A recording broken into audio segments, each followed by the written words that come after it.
How's it, folks? Welcome to another beautiful day on the beach out here in West Vancouver in the middle of summer, but it's kind of cold.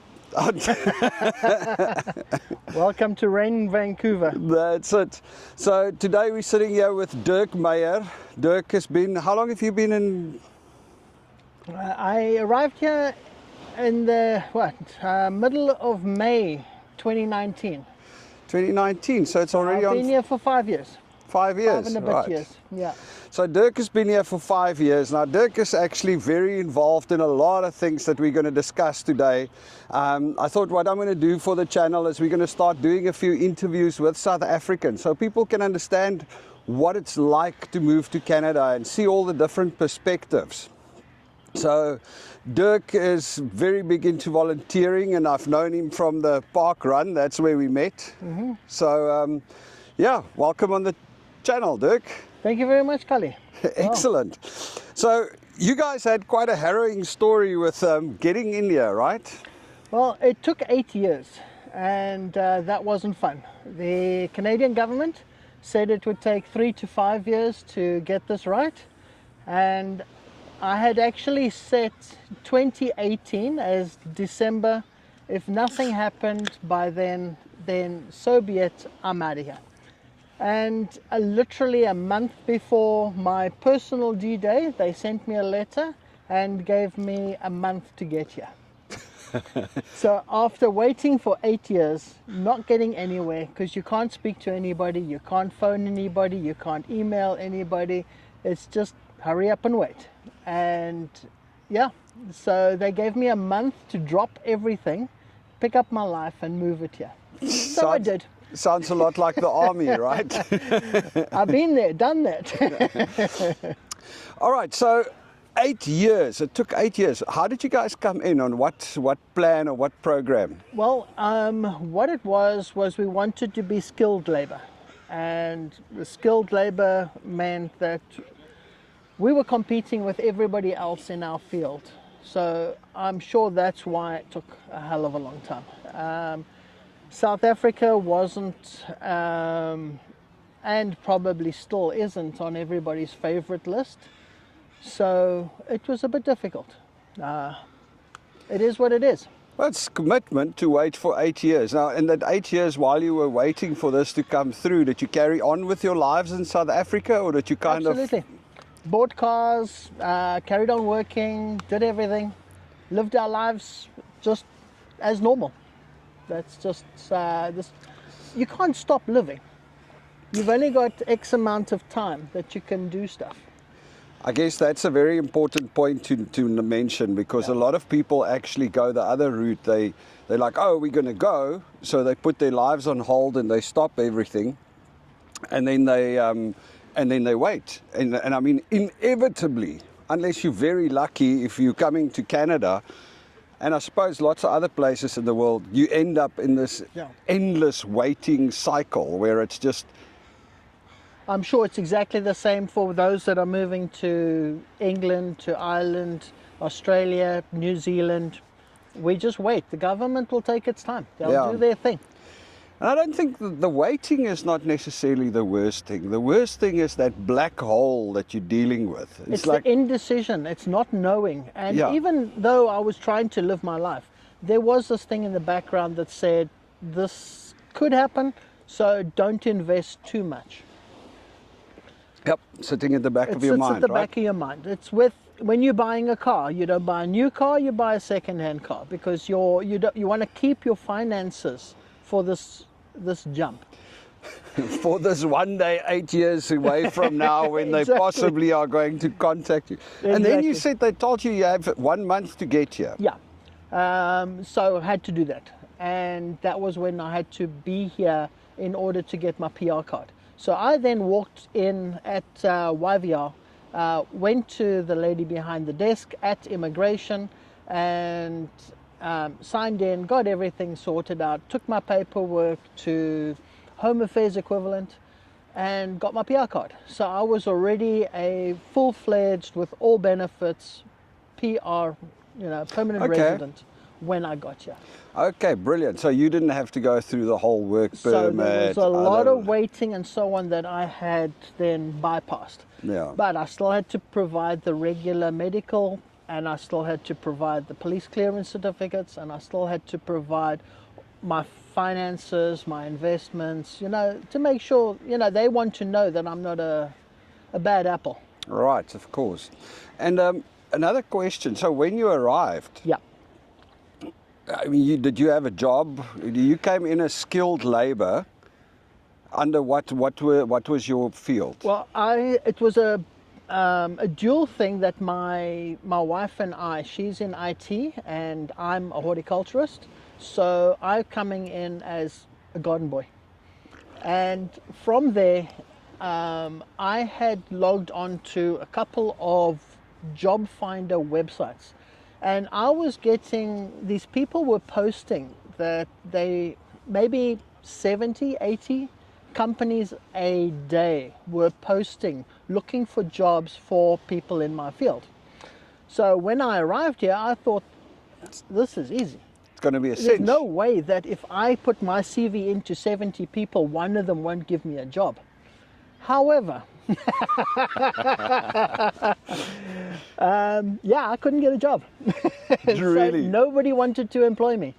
Their excuses were non-existent. I put in my CV and I didn't even get, please leave us alone, stop bugging us with sending CV. I didn't get a reply from any of the businesses. Not to come and see us, not you've been overqualified or anything like that. It was just a black hole. Just like the government on that. Just like the government. So absolutely nothing happened. Wow. And I did this for 6 months. So I carried on. I was supplying CVs. And what I'd noticed is I would supply my CV to a company that was looking for a horticulturist. And 2 weeks later, that same job would come up and I'd resubmit my CV. And 3 weeks later, 4 weeks later, that same job would come up and I'd submit my CV. And at no point did anybody ever reply to me. There was no response, there was nothing. So they clearly wanted somebody and they weren't getting anybody. But I wasn't getting the job. You were just not the guy they wanted. I wasn't the right guy. Wow. And why do you think? I mean, just firstly, before we go there, how many CVs did you submit roughly? Oh, there was quite a few. There was quite a few. 50s, hundreds? Yeah, it was a lot. Probably in the 50s. Wow. Because I didn't want to just take any job. I could have gone and worked at McDonald's. I'm sure they would love to have me. But I figured, I'd like to stick with the field that I'm good at, where I can actually offer something to society. But that failed too. Wow. And then what did you do? I mean, well, after 6 months, so having arrived at May, December, I had struck out completely. I then decided, well, okay, if I can't work for somebody, let me see if I can offer my services. And I went to the local municipality for $125 or something. I could get a license. And I was then allowed to trade up and down on the North Shore here. Once I had that, I was then legal to do a business because they're very big on insurances and making sure the paperwork is right. And it's a typical nanny state. They want to make sure everything is safe and above board and everything's cool. And I happened to be working at a friend's garden. I was just helping out. I had nothing to do. I didn't have any work. So I was just helping out people I knew. And a lady next door saw what I was doing. She liked it and said, well, I've just fallen and hurt my wrist and I can't do the maintenance. It happened to be Seabreeze Estate. They have 7 houses in this estate. And she needed a hand. So I said, well, fine, you tell me what you want, I'll be able to do it. If it's in a garden, there's no way I haven't come across it already. And she really liked my work ethic. She liked that I was there half an hour before I said I was. When when most people are knocking off at 3 o'clock, maybe 4 o'clock, on the rare occasion 5 o'clock, I was still working at 6 o'clock, 7 o'clock at night. And she was she still is, a great German lady with many businesses and Many connections. many connections. And within a week, she had sent my CV to a whole bunch of people, and I had 5+ customers within a week. Wow. And it's just knowing the right people. And anybody that's moving to Canada, if you don't know the right people, it's going to be hard. You're right. It is knowing the right people, but listening to that story, that's not the only part of it.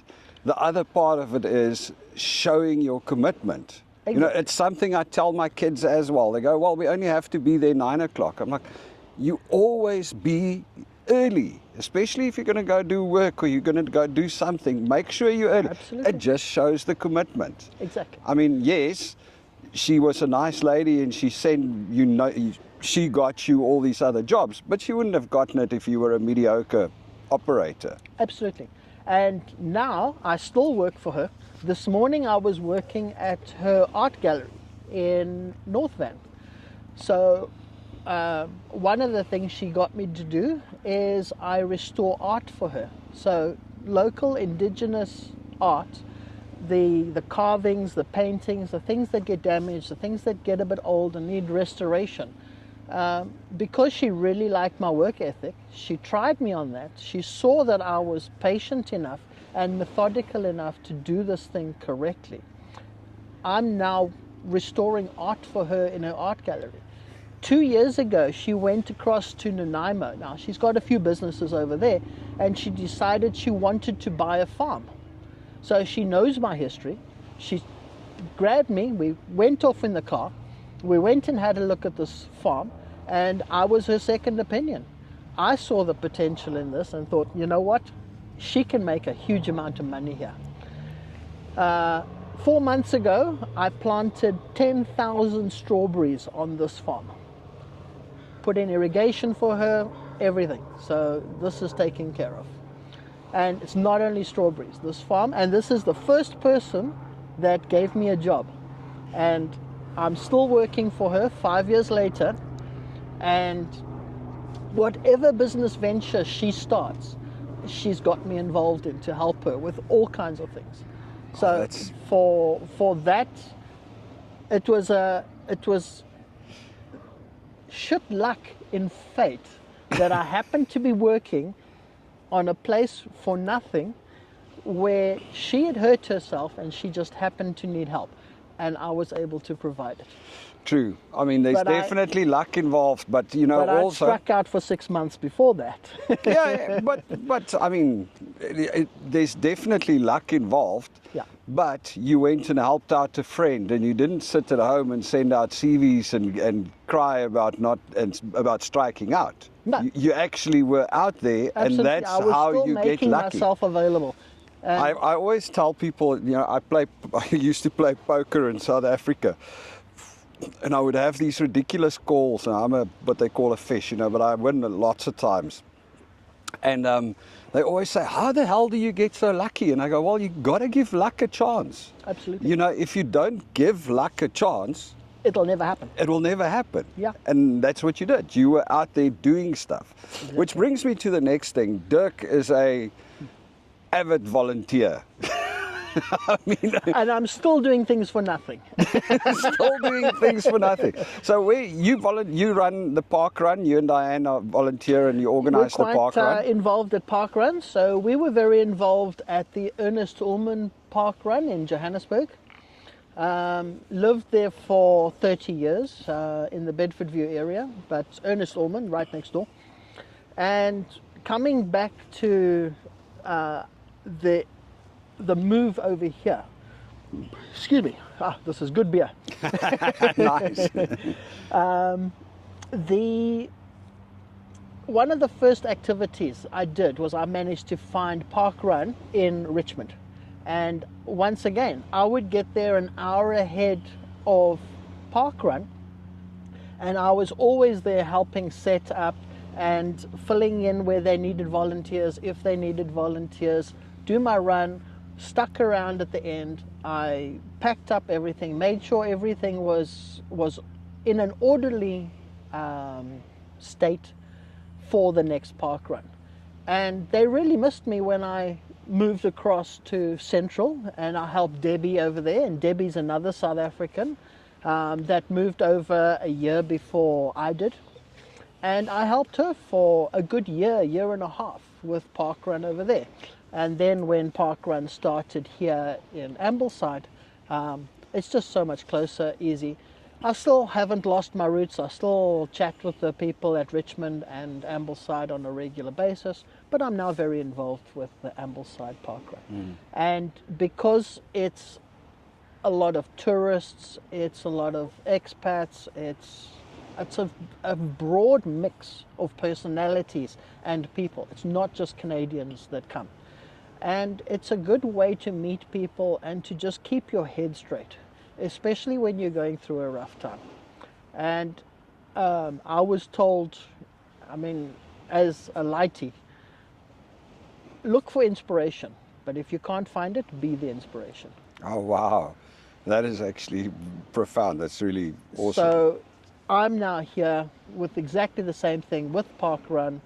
And if anybody who is new to town, come and join us, come and chat with us. You're always welcome. Well, everybody's welcome. That's where I met you guys, right? Exactly, and we met here at the Ambleside Park Run. Yeah, brilliant.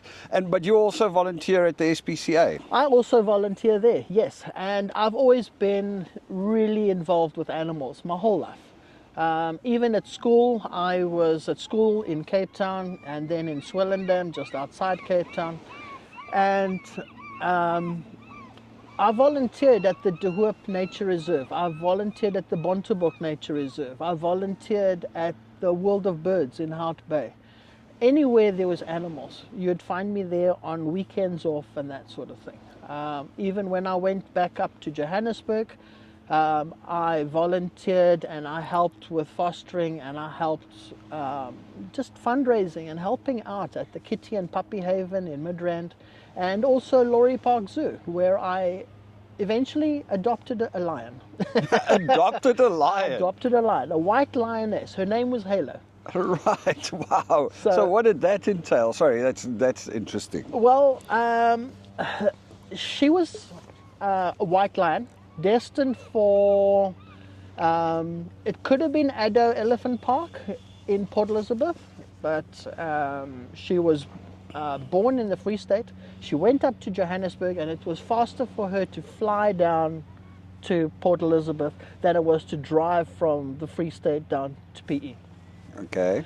And she had a medical when she got up to Johannesburg, just at Rand Airport, waiting to get on the plane. And they said, no, there's something wrong here. And she was deaf.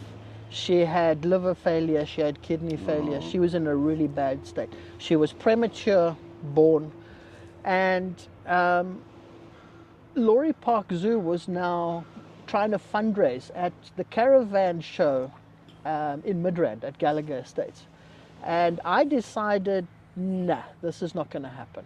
And I told them they were selling off raffle tickets. I said, pack them all away. I'm adopting her. I'm going to cover her medical expenses at Onderstepoort, and we're going to fix her. And we did.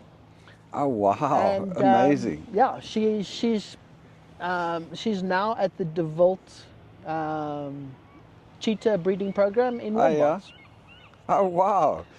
That is amazing, man. But I wasn't prepared to let an animal get treated like a can of beans. That, just throw it away and don't worry about it. We'll make a plan. That's amazing. So I stepped in and I covered her medical expenses, which was quite severe. At some stage you were wondering why. Exactly. But no, I don't regret a single cent of it. Oh, wow. That's amazing. So, I mean, so the volunteering, I mean, the park run and the SPCA, are you volunteering anywhere else? I also do a bit of work with the Invasive Species Council, and around the West Van area, I also get involved with cleanup. So occasionally we clean up the beach over here, and I go into the parks and I go up into the forest, and I'm always there with a bag, and I clean up not only litter, but I then remove some of the invasive species that I come across that are a risk to the indigenous flora. Of course.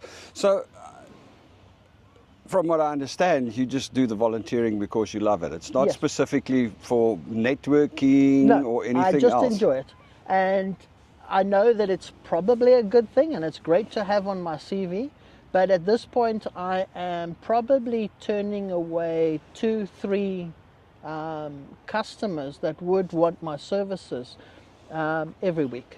Oh, wow. So I don't need the work at this point. It's a wonderful position to be in, that I've got a really great bunch of customers that I'm looking after. And you're looking, when you say customers, okay, the German lady we know, it's kind of all kinds of things for her. Yeah. Other customers, is it more garden, maintenance, service, But that they kind of do thing? work out that I am very versatile. So I fix garage doors, I open cans. I've got a 93-year-old customer, lady, up on the hill over there, and she just doesn't have the strength anymore. So I make sure I go to her and I mow the grass. And I mean, I push one of these old Really? push mowers that she brought over from Germany, and I sharpen the blades and I make sure this thing is in working condition, and I just push this mower for her to keep her grass nice, and I plant annuals and I plant bulbs and I do things for her. But sometimes, I mean, even something like changing her bed linen, she doesn't have the strength anymore to lift the mattress. So, you know, every week or so, if I'm there, I'll do this. She's also got a lady that helps her, but if she's not around or something, I even change the sheets. Oh, wow. But that is about doing the right thing. That's Yeah. all it is. She's a great customer. She has supported me for years, and this is just a little bit back. I think that is such an important thing. You know, we had the business in South Africa and we did the branding and signage at events. It's the one thing I always taught my guys. I was like, your job description says you go to the sports center or wherever the event is, and your job description says you need to put up the banners, and then you wait there, and when the event is done, you take the banners down. That's in your job description. But if you want to be really successful, what you do is you go there and you set the banners up, and then you go find the person that hired us to do this, and you follow her around like a little puppy dog. And if she looks at a bin that's overflowing, you run and Help clean up out. the bin. Help out. If there's red ants in the dining room, in the dining tent, you Absolutely. figure it out and you fix it. And you Absolutely. do that. And if you do that, your client will be loyal to you and you will have work forever. Absolutely. It's paying it forward, and it does come back. Yeah, it does. I've seen it in so many things. And even working for Mayford, where I worked before I came here, they could call on me to do anything. I didn't care what the job was. Just tell me what you want me to do. And it involved public speaking. It involved all kinds of... Yeah, and it doesn't always, it's not like, okay, you want me to do something, let's discuss what I'm going to get paid. It's No. like, go and get the never- job done. For 8 years, I never discussed my income. Wow. Even day one when I started there, Paul Fonk, who I worked for, I never discussed my income. Wow. I just said, you know what I can do, you've interviewed me, I trust that you're going to look after me. And he did. Wow, that's amazing, man. So, starting your own business, let's go back to that. Yeah. When you started your own business. Now, it was a little bit of a luck shot on the one hand, but it's also the commitment that showed. What paperwork did you need to start your own business? Just pretty much because I was employing myself. I'm not employing any other people. At the same time, all my qualifications I would have been needed to submit to an employer. Yeah. But I was just working by myself. So all I needed to do was make sure I was legal within the law. So that was insurance, business license, and don't be stupid. Okay, cool. Yeah, so you didn't incorporate and start a big company and stuff like that, No, because I think that's at this point, oftentimes what yeah. people do is they think, okay, let's start there. Let's At this incorporate. point I am, but that's only happened in the last year and a half. Okay, so once I was established, that's when I then set this whole thing up correctly. Okay. With Diane's help. Of course. Because I'm stupid when it comes to that sort of stuff. She's brilliant when it comes to the paperwork and the stuff in the background. I'm hands-on. I make a plan. Brilliant. Okay, one more thing. Sorry, I'm jumping around a little bit, but back to the volunteering. Yeah. What did Diane say? You got nominated or you won some award? I actually won an award, and it's something that's put out by the Mayor of West Vancouver. And it's a recognition award for services to the community. Oh, wow. If you want, I can send you a picture of the little trophy that I got, which was really great. Yeah, that'd be cool. I'll put it on And the you video. can post it on the video. But I was nominated by the West Van SPCA and the BC SPCA, and it was for my hours and hours of work and all the jobs that I actually do for them. Because if their plumbing has a problem, I deal with it. If the electrics have a problem, I deal with it. If the fans are not working, I replace them. If the walls we have a dog that's chewed a hole in it, I will replaster the wall. I also train all the staff and the new volunteers that come through the door. So I set up with the staff that are there a training schedule and like a manual. And now they use my training manual for all the staff that are at the BCSPCA. That is so inspiring. It's brilliant. And man. I've done over 1,500 hours in the last 5 years. Sure. Volunteer Okay. time at the SPCA. And I worked it out. I actually, while I was walking to get this award, my brain was thinking maths. And I worked out that I had spent an hour and 5 minutes of every day that I've lived in Vancouver at the SPCA. Wow. So out of every 24-hour day, I've spent an hour and 5 minutes helping the dogs and cats at the SPCA. And it's Amazing. also dealing with the problem animals that come through the door. Because I'm just crazy enough to go sit in a cage where a dog's almost frothing at the mouth, trying to bite your hands off. I go sit in the cage with them and we chat and we calm everything down and we get everything. And I'll give an analysis and we'll come up with a program to help rehabilitate this poor animal and get it back into mainstream society. Wow. Yeah, that's amazing. That is really amazing.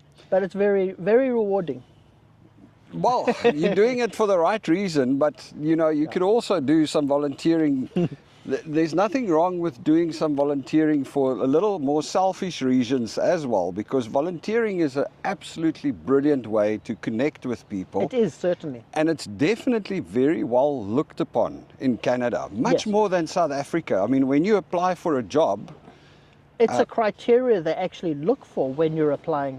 And even the school kids, it's part of your curriculum that you have to do volunteer work. you cannot, You can't pass. you can't pass unless you do 30 hours of volunteer work. Exactly. Well, I mean, Connor right now, he did an interview recently for a job at through the West Van Rec Centre. Yeah. And that was based on the fact that he's volunteered so many hours at the rec centre. They're pulling the guys that volunteered the most out and they're offering them work. Absolutely. And that's the step. So the volunteering, if I didn't have work, I'm sure that the volunteering work that I'm doing will be recognized somewhere. And it would have possibly just taken me in a slightly different direction. Well, 100%. I mean, when Belinda was struggling to get a job originally when we arrived, She also started volunteering. And the moment she started getting those volunteer hours on her CV and things, immediately things started running better. It is definitely important. Yeah. If you arrive here, and even if you have a job, is to put some volunteer hours in, because the reality is that there's a couple of people that I know that arrived here and they had jobs and now they've been retrenched and they need to start finding jobs and things like Absolutely. that. And it's beneficial to have volunteer hours on your CV, without a doubt. Absolutely. No, it definitely works. So what advice would you give to people that arrive in Canada fresh that's looking for work still? Fast bait. That's it, yeah. It's not easy. I don't care who you are.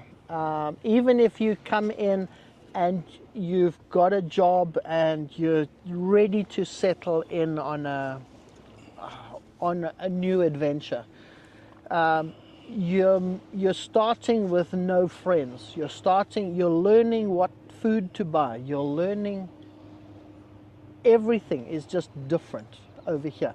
You're used to going down to Pick and Pay or to Checkers or Spar or Woolworths or whatever and buying X amount of stuff and X range of stuff. It's not available here.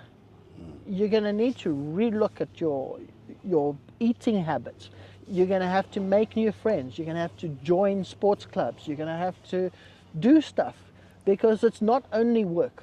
You also need to sort out, there's food for the body and there's food for the soul.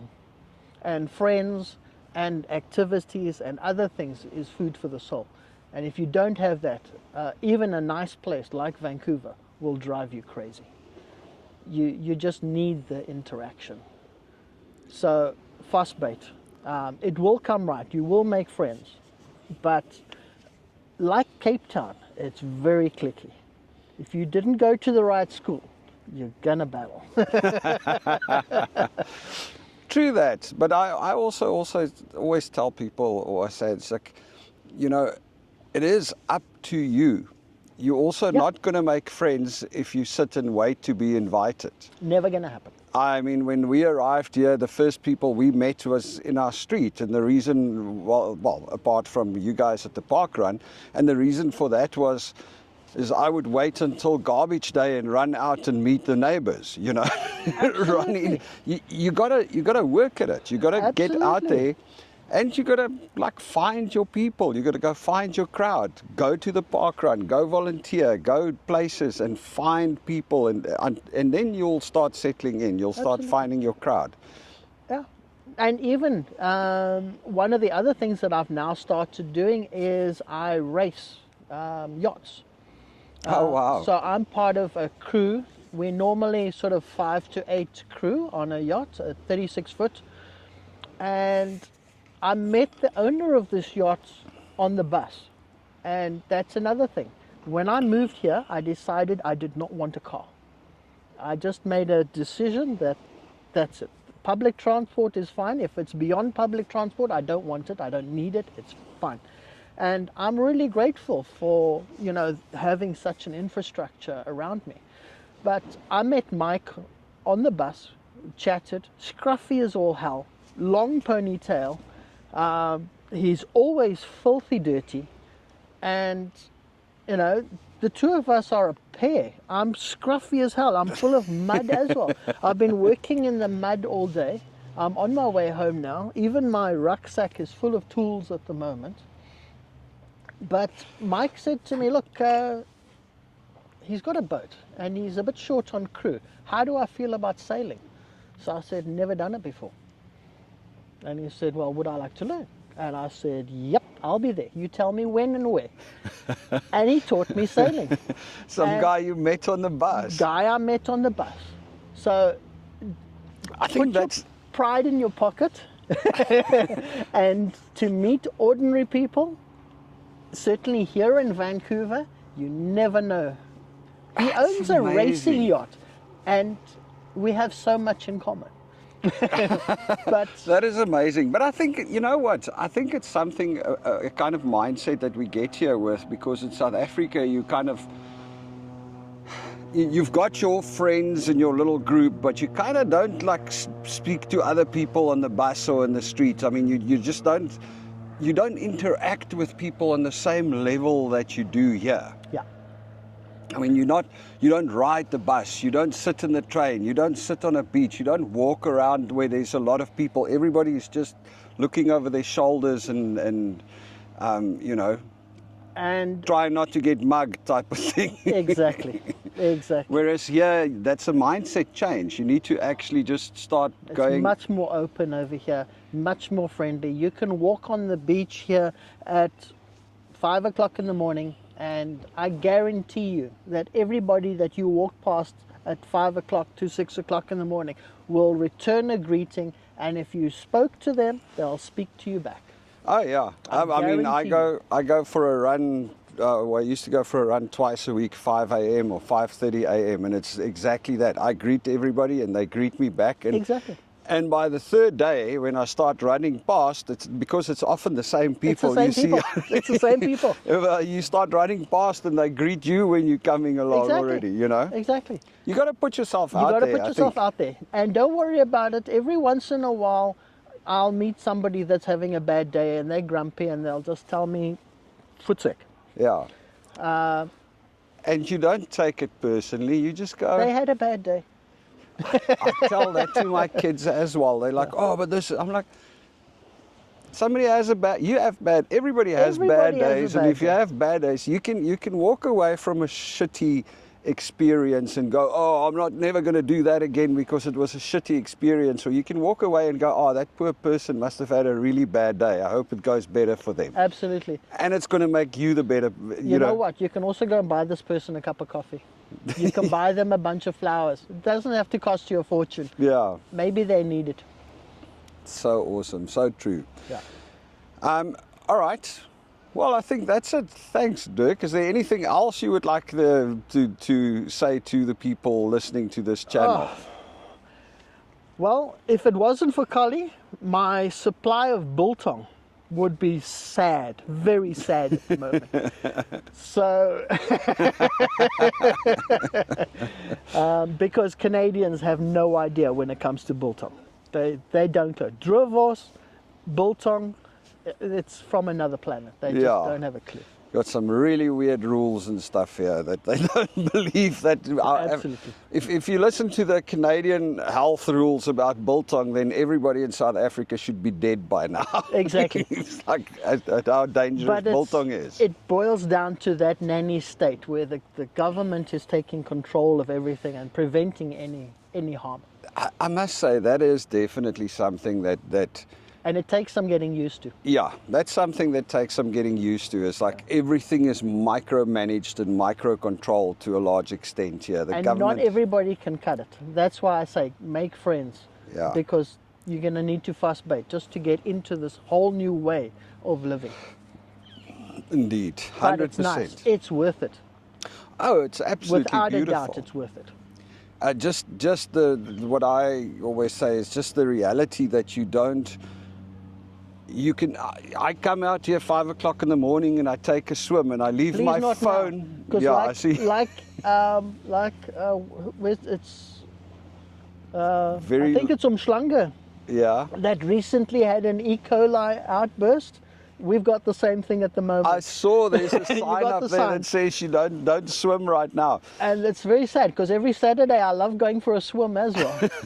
But anyway, so I mean, I come for a swim in the morning, I stick the camera up here and I go in the ocean and my phone is lying over here and everything is lying over there. I mean, this is not the kind of thing you would do on Durban Beach, right? Absolutely not. Especially with your banking details. But over here it's safe. It's cool. It's safe. It's very